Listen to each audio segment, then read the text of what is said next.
Hello everyone, welcome to another day of Algebra Punch. And as I told you that I will cover around 20 sessions of Algebra Punch where I will give daily 5 questions, and this will cover around 100 questions for the upcoming examination. And these questions comprises very important concepts, right? So you have to just follow the playlist also, and you have to just solve the question before going for the solution, right? So let's solve first question, and if you find the video helpful, then you can join Quantprep 99. Okay, so we have the first question. We have a function that it has to be less than 0, and we have to find the or which values of x this function will be negative or less than 0, right? So first of all, we have to just factorize it. So when I factorize it, it will give me x plus 5 and x minus 3 divided by 18 के factor जो 7 आए, so that is x minus 9 और x plus 2, it has to be less than 0, right? तो अगर आपने inequality का concept पढ़ा है तो we can not cross multiply until we are very sure के डिनोमिनेटर का साइन कैसा होगा, बट एक्स का साइन तो नहीं पता। तो फॉर दैट हम क्या करेंगे कि सारे के सारे जो ब्रैकेट्स हैं उनको ऊपर लिख देंगे, सो दैट नीचे वो होल स्क्वायर बन जाएगा। एंड आफ्टर दैट जस्ट आप इसको हटा सकते हैं, राइट? भाई जब आप ऊपर नीचे मल्टीप्लाई करोगे तो नीचे होल स्क्वायर बन जाएगा, होल स्क्वायर मतलब नॉन नेगेटिव नंबर बन जाएगा, राइट? अब इसका वेवी कर्व मेथड बनाएंगे तो इसका क्रिटिकल पॉइंट 9 आएगा, इसका क्रिटिकल पॉइंट -2 आएगा, इसका क्रिटिकल पॉइंट -5 आएगा और इसका क्रिटिकल पॉइंट 203 आएगा, राइट? अब what we have to do, आपको x का साइन देखना है positive positive positive positive, so all multiply will give me positive, so will be starting with the positive. और जितने भी ब्रैकेट्स हैं उनकी जो पावर है ऑड, भाई 1 इज द ऑड पावर, 1 1 1, तो सबका पावर ऑड है तो हम ऑल्टरनेट प्लस माइनस कर सकते हैं, तो plus minus plus minus plus, right? Now I want negative reason, right? तो x का नेगेटिव रीजन आपको -5 और 2 के बीच में मिलेगा और 3 और 9 के बीच में मिलेगा, राइट? प्रोवाइडेड, एक बात ध्यान रखना है, गलती होने के चांसेस यहाँ पे होते हैं कि whenever we have denominator, I don't want denominator to be 0, right? तो उसके लिए डिक्लेयर्ड वैल्यू ये है कि x का वैल्यू 9 नहीं हो सकता और x का वैल्यू -2 भी नहीं हो सकता, राइट? ये पहले ही डिक्लेयर कर चुका हूँ कि बिकॉज यहाँ पे आने पे फंक्शन आपका अनडिफाइंड या फिर नीचे डिनोमिनेटर में 0 बन जाएगा, राइट? तो क्या क्या पॉसिबल वैल्यूज हैं? x belongs to -5 to -2, right? अब यहाँ पे इक्वालिटी भी नहीं लगा, ओनली इनइक्वालिटी लगा है, तो हम सारे के सारे जो क्रिटिकल पॉइंट है ना इनके ऊपर व्हाइट बॉल रखेंगे। व्हाइट बॉल बोले तो इनको इंक्लूड नहीं करना, जस्ट इनको एक्सक्लूड करना बाउंड्री पॉइंट्स को, और यूनियन लगाएंगे 3 to 9। तो कौन सा ऑप्शन है जो इसको सेटिस्फाई करेगा? -5 to 9, ऑप्शन नंबर 20 का right answer. I believe it is clear. कोई कंफ्यूजन है तो you can leave your comment, right? Moving to the next question, question number 2, right? ये भी अच्छा क्वेश्चन है। X Y Z are the non zero real number such that 9 की power x equals to 16 की power y equals to 36 की power z, all are equal, so let this number is equals to p। तो if I compare these two, 9 की power x equals to p, so from here I can say 9 is nothing but the p का power 1/x. Similarly if I compare these two, so I can say 16 will be equals to p का power 1/5, and if I compare these two, so I can say 36 is equals to p का power 1/z, right? यहाँ तक समझ में आता, right? तो अब आपको कुछ ऐसा रिलेशन करना है कि आपको इन तीनों में कुछ ना कुछ रिलेशन बने, राइट? अब जैसे मेरे दिमाग में आता है, आपके भी दिमाग में आ सकता है कि अगर मैं इनको मल्टीप्लाई भी कर लेता हूँ फॉर एग्जांपल, राइट? भाई इतना तो कम से कम कर ही सकते हैं, तो इधर 144 हो जाएगा और ये p की पावर 1/x प्लस 1/y हो जाएगा, राइट? अगर बेस सेम है तो पावर ऐड हो जाता है, और यहाँ पे दोस्तों 36 और p का पावर 1/z, तो जब मैं इनको डिवाइड करूँगा तो ये 4 हो जाएगा, तो आई can say 4 equals to p की power 1/x plus 1/y minus 1/z, right? ये समझ में आ जाएगा। I believe it is clear, right? आपको समझ में आ गया होगा कि जो p की power 1/x plus 1/y minus 1/z है, इसकी वैल्यू 4 आ चुकी है, राइट? तो अगर मैं अपने एक्सप्रेशन को देखना चाहता हूँ, ठीक है, तो एक्सप्रेशन में दोस्तों लिखा है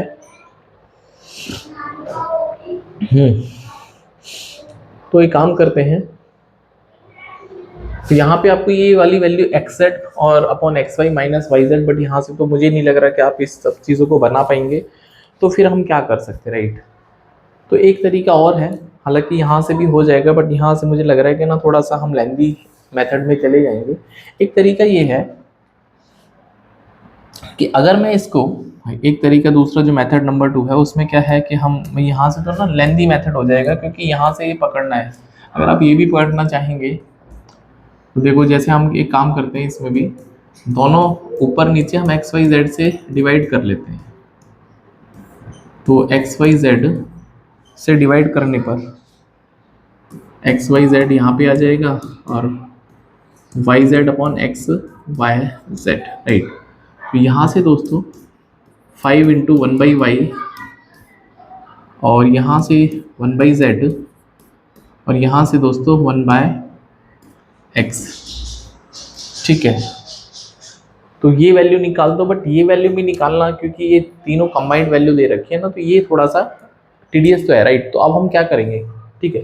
तो व्हाट आई कैन से, अब हम दूसरे तरीके की बात करना चाहते हैं, तो मुझे कुछ ऐसा पावर सोचना पड़ेगा ना जो इन सबको इंडिविजुअल मुझे नंबर देते, राइट। तो मैं काम करता हूँ, मैं अगर इन दोनों को थोड़ा सा सॉल्व करना चाहता हूँ, 36 को डिवाइड करते हैं 9 से, तो that will give me p की पावर 1/z माइनस p की पावर 1/x, ठीक है भाई। जब आप डिवाइड करोगे ना तो p की power 1/x z minus p की पावर 1/x, भाई डिवाइड करने का मतलब है ना p की पावर 1/z ऊपर आएगा और p की पावर 1/x नीचे आएगा।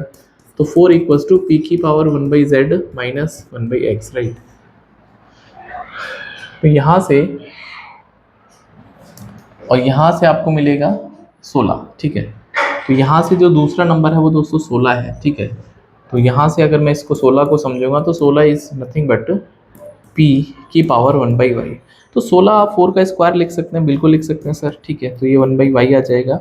इसका मतलब क्या है कि अगर मैं इस चीज़ को समझ पाता हूँ कि 4 का वैल्यू तो ये है दोस्तों, ये 4 का वैल्यू तो ये है, ठीक है भाई। 4 का वैल्यू आप समझो कि 4 का स्क्वायर है ना, राइट।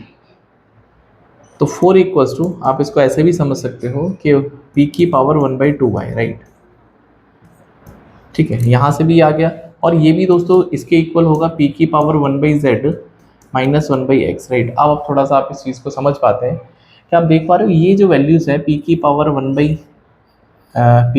1/z माइनस, और ये दोनों का बेस सेम हो गया है, तो मैं ये बोल सकता हूँ 1/z minus 1/x equals to 1/2y, right.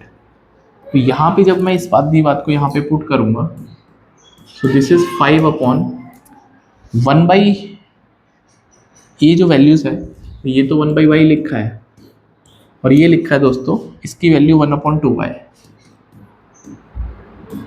तो ये 1/y कैंसिल आउट हो जाएगा, तो ये ऊपर आके इसकी वैल्यू 10 दे देगा, राइट।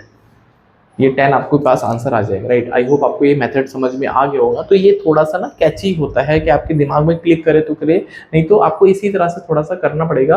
पहली बार में हो सकता, मतलब मैंने तो आंसर यहाँ से भी निकाल देना था, बट थोड़ा सा वो लॉन्ग प्रोसेस हो जाता है। इसीलिए आपको थोड़ा सा जब भी इस तरह के क्वेश्चन हो ना, try to make square cube दोनों का मल्टीप्लीकेशन, उससे क्या होगा, एक रिलेशन आपको फाइंड आउट हो जाएगा, right. We have next question, ठीक है। और कोई डाउट है तो एक बार कमेंट कर देना, मैं I try to explain it, right. x minus a x minus 12 plus 2 equals to 0, right, ठीक है। और x एक इंटीजर है और a भी एक इंटीजर है, तो कितनी पॉसिबल वैल्यूज है a की, राइट। देखो, तो अगर मैं दोस्तों यहाँ पे x माइनस ए और x माइनस 12 को -2 कर देता हूँ, तो -2 लाने के दो ब्रैकेट हैं, ये भी integer minus integer, integer integer minus 12 integer, मतलब सारा खेल इंटीजर का है। तो आप 2 कैसे बना सकते, -2, तो I can make 1 minus 1 into -2 और माइनस 1 इंटू 2, -1 इंटू 2। क्या इसके अलावा और कोई तरीका है जो आप -2 बना सकते हैं? Of course I can not, right भाई। 1 इंटू -2 या फिर 2 इंटू -1, राइट भाई। या तो ये 1 इंटू 2 होता है ना, तो या तो एक बार ये माइनस का हो जाएगा, एक बार ये माइनस का हो जाएगा, इसके अलावा तो कोई तरीका ही है, ठीक है। इसका मतलब क्या है कि x माइनस ए और x माइनस 12, राइट।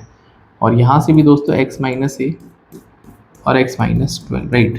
तो अगर मैं पहली वाली इक्वेशन को समझ पाता हूँ तो यहाँ से दो पॉसिबिलिटी हैं, या तो x माइनस ए 1 के इक्वल होगा और x माइनस 2 उस केस में -2 होगा, तो x का वैल्यू 10 आ जाएगा। तो अगर x का वैल्यू 10 आएगा तो फिर a का वैल्यू कितना आ जाएगा, दैट इज 9 आ जाएगा। कोई दिक्कत वाली बात नहीं है, कोई दिक्कत वाली बात नहीं है, राइट। सिमिलरली अगर मैं उल्टा सोचता हूँ, अगर मैं x माइनस ए को -2 रखता हूँ और x माइनस 12 को 1 रख देते हैं, तो x का वैल्यू 13 आ जाएगा, और अगर x का वैल्यू 13 है तो 13 माइनस ए इक्वल टू -2, तो a का वैल्यू 15 आ जाएगा। तो ये भी इंटीजर पॉसिबल वैल्यूज है। अगर दो वैल्यूज यहाँ से मिल गई हैं और दो वैल्यूज हो यहाँ से भी मिल जाएगी, राइट। अब ये चेक कर लेना कि डिफरेंट वैल्यूज होनी चाहिए, राइट। ठीक है, तो दूसरा हम यहाँ से देखते हैं, तो या तो x माइनस ए -1 के इक्वल आएगा, या तो x माइनस 12 2 के इक्वल आएगा। यहाँ से x का वैल्यू 14 आ जाएगा, तो 14 माइनस ए इक्वल्स टू -1, तो a का वैल्यू 15 आ जाएगा, राइट। ऑलरेडी आपके पास a का वैल्यू 15 है, तो आप एक ही बार काउंट करोगे, इसलिए गलती होने के चांसेस है कि कुछ बच्चे सोचते हैं कि सर दो यहाँ से मिल जाएंगे, दो यहाँ से 4 हो जाएगा, बट वो नहीं है। दूसरा पॉसिबल केस क्या है कि x माइनस ए को अगर मैं 2 रख देता हूँ, हाँ, if I put x minus a equals to 2 and x minus 12 equals to -1, right. तो यहाँ से x का वैल्यू 11 आ जाएगा, तो 11 माइनस ए इक्वल्स टू 2, तो a का वैल्यू 9 आ जाएगा। ठीक है, तो दोनों ही केस में मेरे पास सेम ही रिजल्ट आ रहा है भाई, दोनों ही केस में सेम रिजल्ट आ रहा है। तो पॉसिबल इंटीजर वैल्यूज जो मिलेंगे दैट इज ओनली 2 नॉट 4। यहाँ पे ये चांसेस थे कि आप एक को 2 समझ के 2 को 4 लगा देते, राइट। तो इसका जो आंसर बनेगा दैट इज 2 वैल्यूज, और जो वैल्यूज आएंगी 9,15। I believe it is clear, 9 और 15। Moving to the next question. ये भी बहुत प्यारा क्वेश्चन है, राइट। हालांकि ये देखते भी खत्म हो सकता है, लेकिन इसका मैथमेटिकल सॉल्यूशन भी मैं आपको सिखाऊंगा। You have to find the sum of real roots, right. तो देखो रूट्स तो होंगे, आपके पास एक पॉलिनोमियल इक्वेशन है, राइट। तो अगर मैं यहाँ से x कॉमन ले लेता हूँ, तो x की power 4 minus 13x square plus 36 equals to 0, right. कभी भी दोस्तों पॉलिनोमियल इक्वेशन में दो का गैप हो तो ये कन्वर्टेड टू क्वाड्रेटिक होता है, राइट। तो थोड़ी देर के लिए मैं काम करता हूँ, एक्स स्क्वायर को t मान लेते हैं, राइट। तो यहाँ से ही एक तो सॉल्यूशन हो जाएगा, दिस इंटू दिस 0 है, तो या तो ये 0 होगा या तो ये 0 होगा, राइट। तो इस वाले पॉसिबल केस में या तो x 0 होगा, और या तो x की पावर 4 माइनस 13 x का स्क्वायर प्लस 36 0 होगा, राइट। तो एक सॉल्यूशन तो ये मिल गया, राइट, ये भी रियल सॉल्यूशन है। तो अगर मैं एक्स स्क्वायर को t मान लेता हूँ, तो this is T square minus 13t plus 36 equals to 0। तो 36 के फैक्टर जो 13 है, t माइनस 9 हो जाएगा, और t माइनस 4 इक्वल्स टू 0 हो जाएगा। तो t का वैल्यू या तो 4 आएगा, या तो दोस्तों t का वैल्यू 9 आएगा। बट आपने एक्स स्क्वायर को t पुट करा है, तो एक्स स्क्वायर की वैल्यू 4 आएगी, x का वैल्यू प्लस माइनस 2 आएगा। यहाँ से एक्स स्क्वायर का वैल्यू 9 है, तो x का वैल्यू प्लस माइनस 3 आ जाएगा, राइट। अब आपको सम ऑफ ऑल पॉसिबल वैल्यूज निकालना, राइट। तो सम करने पर आपको क्या मिलेगा, यहाँ से 0, यहाँ से +2, एक बार -2, एक बार +3, एक बार -3। तो आंसर आपका नील बट्टे सन्नाटा ही रहेगा यहाँ पर भी, ठीक है। 0 बोले तो null set, right, null value. I believe it is clear, right. अब थोड़ा सा लॉजिक ये था कि अगर वो सम ऑफ रूट्स की बात ही करना चाहता, हालांकि बस ये रियल वाला पंगा हो जाता अगर ये बोल देता सम ऑफ रूट्स निकाल दो इस इक्वेशन में, तो we are not bothered about कि कितनी कितनी वैल्यूज आएगी। सम ऑफ रूट निकालने का पॉलिनोमियल का एक तरीका होता है, ठीक है। तो सम ऑफ रूट का मैं यहाँ पे लिख देता हूँ, बहुत इंटरेस्टिंग है। दैट इज, अगर आपके पास कोई पॉलिनोमियल है x की power n plus b x की power n minus 1 plus c x की power n minus 2 and up to last में, राइट। लास्ट में यहाँ पे कोई भी नंबर बना सकता है या कांस्टेंट आ सकता है, राइट। कोई भी कांस्टेंट आप लिख सकते हैं यहाँ पे, हाँ, कांस्टेंट बोले तो x की पावर 0 आ जाएगा। तो यहाँ पे अगर आपको सम ऑफ ऑल रूट निकालना है, कभी भी सम ऑफ ऑल रूट्स बहुत इंपॉर्टेंट है दोस्तों, बहुत इंपॉर्टेंट है। ये -b अपॉन ही होता है, मतलब coefficient of second highest order जो x का है और highest order, right, that's it. मतलब माइनस कॉफिशिएंट ऑफ x की power n minus 1 upon coefficient of x की power n। This is super important, super important है। क्यूबिक पॉलिनोमियल हो, by quadratic हो, हायर ऑर्डर हो, ये हमेशा काम करेगा। आपको सम ऑफ ऑल रूट्स निकालने को बोल दिया जाए तो आप without going for the different solutions आप सीधा इस फॉर्मूले को लगा के सम निकाल सकते हैं, राइट। चलो, और एक और है इसी केस में दोस्तों, इसी में एक और है, मैं यहाँ लिख देता हूँ, प्रोडक्ट ऑफ ऑल रूट। हाँ, तो दूसरा है प्रोडक्ट ऑफ ऑल रूट्स। इसका भी दोस्तों सिंपल सा फॉर्मूला है, that is constant term upon coefficient of x की पावर n। ये बहुत इंपॉर्टेंट दोनों बातें हैं, इसको अपनी कॉपी में नोट कर लो, राइट, नोट कर लो।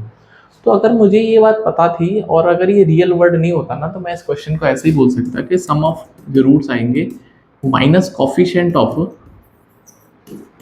एक्स की power 4 upon coefficient of x की पावर 5। भाई कोफिशिएंट तो 4 है ही नहीं, कोफिशिएंट ऑफ एक्स की पावर 4 तो 0 है, तो मैं ये भी बोल सकता हूँ सम ऑफ जो रूट्स आता है वो 0 ही आता है, यहाँ पे भी 0 ही आता है, राइट।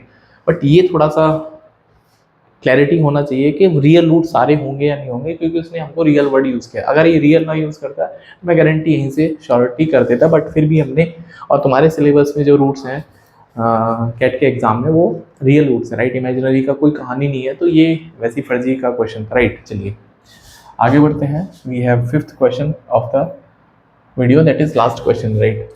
तो we have to find the range of x for which this inequality is satisfied, right.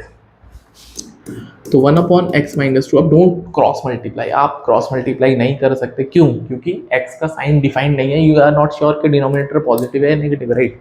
भाई आप ये बताओ कि 3 2 से ग्रेटर है, बिल्कुल सही बात है, लेकिन अगर मैंने दोनों तरफ माइनस से मल्टीप्लाई कर दिया तो ये गलत बात है, क्योंकि माइनस से मल्टीप्लाई होने का मतलब है कि अब -2 बड़ा हो जाएगा, तो दैट्स वाई हम क्रॉस मल्टीप्लाई नहीं कर सकते until we are very sure कि जो हम क्रॉस मल्टीप्लाई कर रहे हैं पॉजिटिव साइन का कर रहे हैं, नेगेटिव साइन का कर रहे हैं, राइट।